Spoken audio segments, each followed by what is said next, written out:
Bonsoir à tous, bienvenue dans votre émission La Réunion Léla. On va, pour la première fois dans l'émission La Réunion, on va parler des Gilets jaunes. On va voir, par contre, on va tout de suite apporter une précision, c'est que qui est Gilet jaune? Je ne vais pas répondre à cette question. J'ai toujours dit que La Réunion Léla donne la parole à tous les Réunionnais. Donc, tous ceux qui se revendiquent gilets jaunes ou pas d'ailleurs, qui voudront venir s'exprimer dans le cadre de cette rubrique qu'on ouvre aujourd'hui, c'est de voir un petit peu qu'est-ce que aujourd'hui, après le mouvement, comment les gilets jaunes vont continuer, chacun apparemment, soit ensemble, soit chaque groupe de son côté, voir un petit peu comment ça va évoluer. On ouvre ce soir donc cette page, on va parler des gilets jaunes.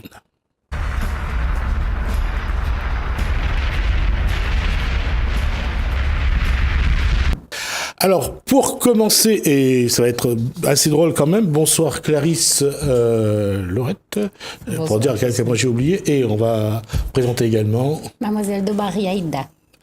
Dobaria? Oui. D'accord. Alors, vous étiez où, vous, sur les manifestations? Un peu partout. On a commencé le 10... Moi, personnellement, j'ai commencé le 17 novembre sur le port. Ensuite, il y a eu la SCAPP, le PORES, et actuellement la préfecture de Saint-Denis. D'accord, Clarisse. J'ai commencé à Saint-Pierre le 17, rond-point McDonald's, pour atterrir à la SRPP, et puis à la Maison du Peuple à Saint-Denis. D'accord. La question, elle est sans doute sous-jacente, mais est-ce que, quelque part, c'est pas un petit peu dans tous les sens, ce mouvement? Est-ce qu'il manque pas il n'y a pas une nécessité de structuration ou d'avoir une forme de, je dirais, de complémentarité entre vous pour être sûr qu'il y a un groupe et que vous êtes fédérés, que chacun porte quelque chose? On y travaille justement. J'ai souvent l'habitude de dire que tout le monde veut être chef, mais là c'est pas un chef, on veut faire un petit groupe de travail, un peu de toute l'île. C'est pour ça qu'on a mis la case du peuple sur Saint-Denis, où les gens vont venir, ils vont nous apporter leurs doléances et en même temps on va voir qui veut donner du temps pour pouvoir faire avancer ce mouvement-là de Gilets jaunes. La case du peuple, c'est... On va juste dire ce que c'est. Alors, c'est une tente qu'on a mis devant la préfecture. Donc, rendez-vous à tous ceux qui veulent dire leur désarroi. Sous cette tente, il y a un cahier où ils peuvent écrire leurs doléances. Il y a aussi une pétition qu'on en parlera plus tard. Est-ce que c'est un mouvement dans le mouvement que vous menez? Est-ce que vous êtes un mouvement dans le mouvement?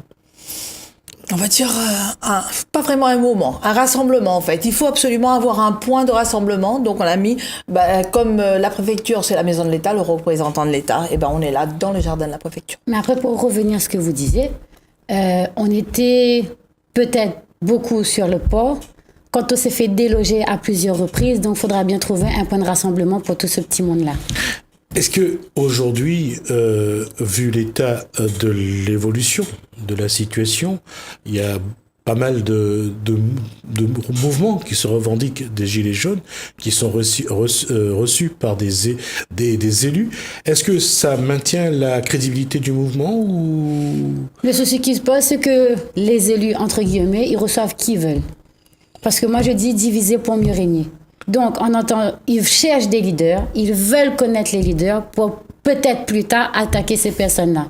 Mais on redit encore une fois, dans ce mouvement de Gilets jaunes-là, il n'y a pas de leader. Tout le monde est leader de soi. Donc, ça ne sert à rien de chercher. On porte la voix du peuple, chacun a ses revendications. Donc voilà. Il y a quand même, en fait, c'est une réalité. Il y a des gens qui ont besoin de travailler, qui ont besoin d'un contrat.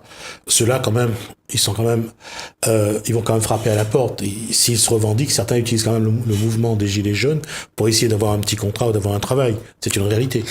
Les politiciens s'y attellent, hein. Il y en a qui ont déjà eu des petits contrats, il y en a qui ont déjà eu un petit peu de sous. Depuis le début, de toute façon, au début de la manifestation, sur le rond-point de McDo à Saint-Pierre, il y a eu déjà des casseurs qui ont dit « Nous, on était payés pour ça, 20 €. Bon, ça allait pas loin avec. Et après, ils ont été achetés pour arrêter aussi à 250 €. Voilà, donc, comme quoi, ils ont besoin un petit peu d'argent. C'est ça qui explique que le mouvement des casseurs... C'était fait pour casser... C'est arrêté d'un coup? Ou alors c'est parce qu'ils ont suffisamment pillé, volé dans les magasins, ils se sont bien servis dans les magasins et qu'ils n'avaient plus besoin de rien, c'est pour ça qu'ils ont arrêté? Regardez bien quel magasin a été pillé. Voilà, c'était bien ciblé aussi. Enfin, il y a eu beaucoup de manipulations. Je ne veux pas rentrer dans trop tout ça parce qu'on aura pour 3 heures si je commence à raconter toutes les manipulations. Mais on a été manipulés. C'est important pour vous, c'est important pour votre crédibilité, pour votre légitimité. Oui, c'est important de vous... j'allais dire de vous distinguer de ces gens-là, de montrer que vous n'êtes pas ces gens-là et que vous êtes différents, que vous portez également un mouvement. C'est pour ça que je vous en parle. Je veux dire, quelque part, il faut aussi que vous dénonciez ceux qui ternissent l'image du mouvement. C'est ce qu'on essaye de faire, c'est pas évident. Hein. Quand on arrive, on passe les barrages le soir, par exemple, ou la journée, hein, on voit les gens qui ont même pas un gilet, qui sont alcoolisés. Là, on sait tout de suite que ce sont des casseurs, ce sont pas des gilets jaunes. Parce que le gilet jaune, lui, il a...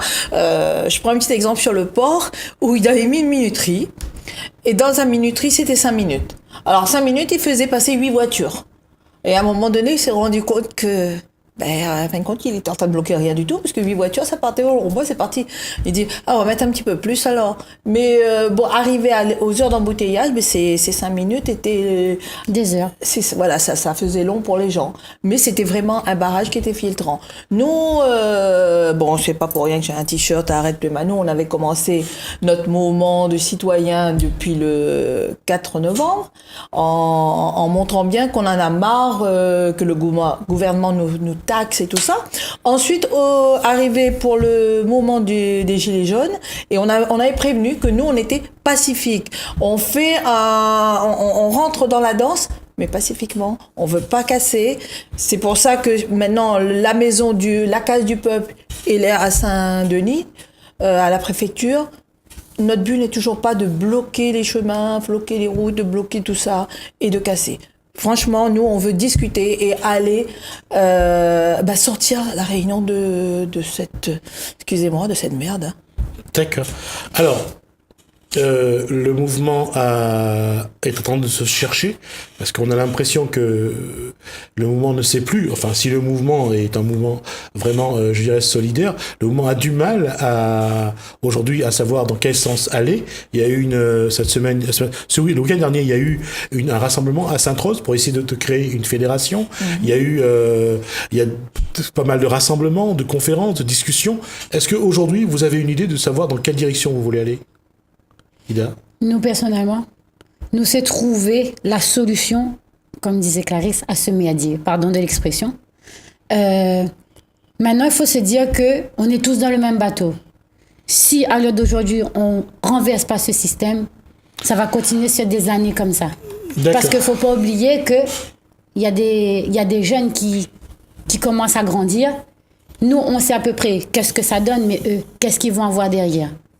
La question, c'est que aujourd'hui, si on regarde votre démarche, si on regarde là où vous en êtes, est-ce que vous savez aujourd'hui qu'est-ce qu'il faut faire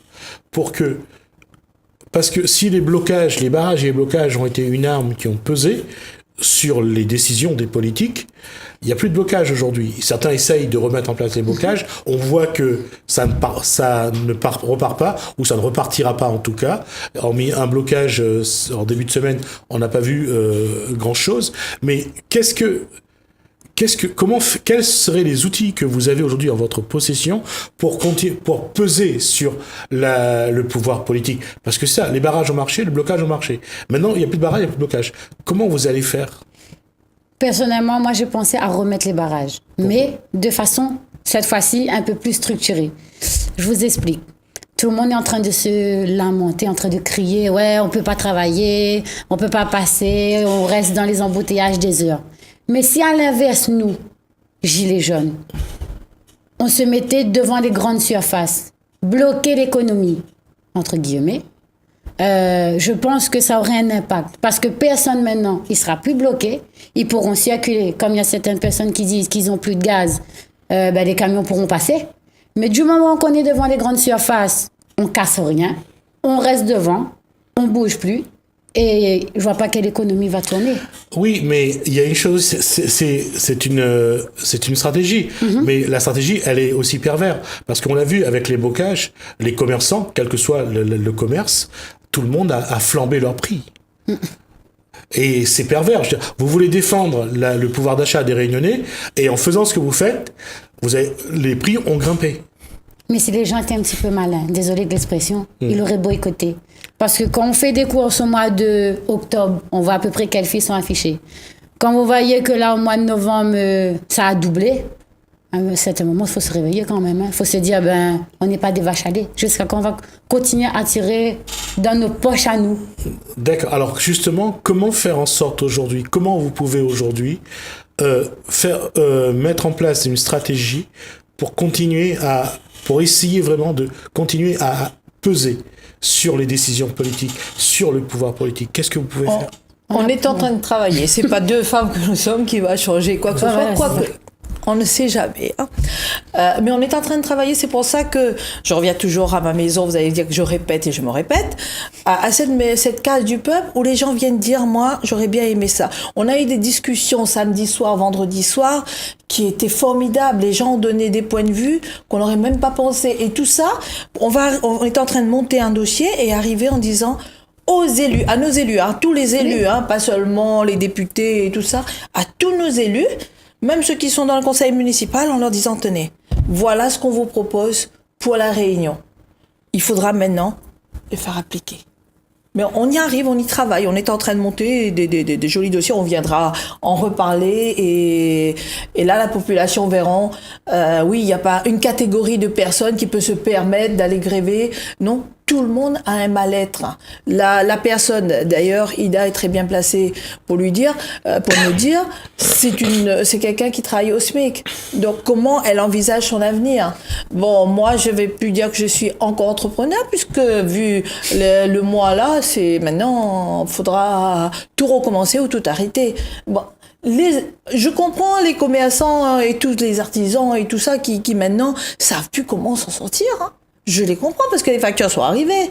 Mais l'argent n'est pas rentré pendant 15 jours. Et le fonds de roulement, c'est fini. Il n'y a plus d'oreiller. Personne n'a plus d'oreiller. Hein. D'ailleurs, tout est synthétique. La preuve, c'est les cartes. Donc, tout est synthétique. On ne peut plus s'en sortir. Mais on monte notre dossier. On va le faire. On va prendre notre temps. Parce que le 17, c'était un mouvement national. Tout le monde a voulu suivre. Après, ça a débordé et tout. Ça reste toujours un mouvement national. Ça reste toujours un mouvement national. Mais ce jour-là, je parle, hein, le 17, allez, on va montrer qu'on est là, on en a marre. Puis ça c'est parti. Et il y avait un peu de repêchage politique en disant, tiens, ça, c'est pour nous. Et, hein. Bon, mais quand on va le faire à tête opposée, on a toujours dit la nuit porte conseil. Donc là, ce sera les jours vont porter conseil. On va monter un dossier, mais un dossier cohérent, avec des juristes, avec des gens qui pourront nous dire, oui, vous avez le droit de faire ça, vous avez le droit de demander ça. Hein? Et dommage, on n'a pas eu le temps. Il y a un livre, moi je dis que c'est pas mal du tout de le lire, c'est Les manigances judiciaires, qui a été fait par Ernest Prado. C'est un livre qui est vraiment... Voilà. Voilà ce que je peux dire. On va structurer tout ça pour que tout le monde s'y retrouve. Est-ce qu'aujourd'hui, vos revendications sont les mêmes ou ça évolue? Est-ce qu'aujourd'hui, puisque on a vu quand même que le gouvernement a cédé sur plusieurs points, on voit l'annulation de la taxe carbone, le carburant ne va plus augmenter comme c'était prévu, ça c'est quand même grâce au mouvement des Gilets jaunes, il faut leur rendre quand même cette justice, le mouvement a servi, il y a eu des décisions à La Réunion, même si les décisions qui étaient prévues pour l'année prochaine ont été anticipées, il y a quand même eu il faut rendre justice au mouvement Gilets jaunes, ils ont quand même fait venir la ministre de l'Outre-mer, ils ont anticipé, il y a eu 1000 contrats, pour certains ça peut être que des miettes, ça peut être ça également, mais il y a quand même eu un résultat, et ça c'est pour vous, quand vous regardez les résultats que le mouvement Gilets jaunes a amené, qu'est-ce que ça vous fait penser? Ce sont des résultats mais pas concrets. On attend toujours, parce que c'est que des mots, c'est que des papiers signés, mais réellement, je pense pas qu'il y a beaucoup de monde qui sont à la recherche d'un emploi, que les collectivités ont pris leur téléphone ou envoyé un mail pour vous dire, voilà, j'ai tel poste pour vous, donc venez.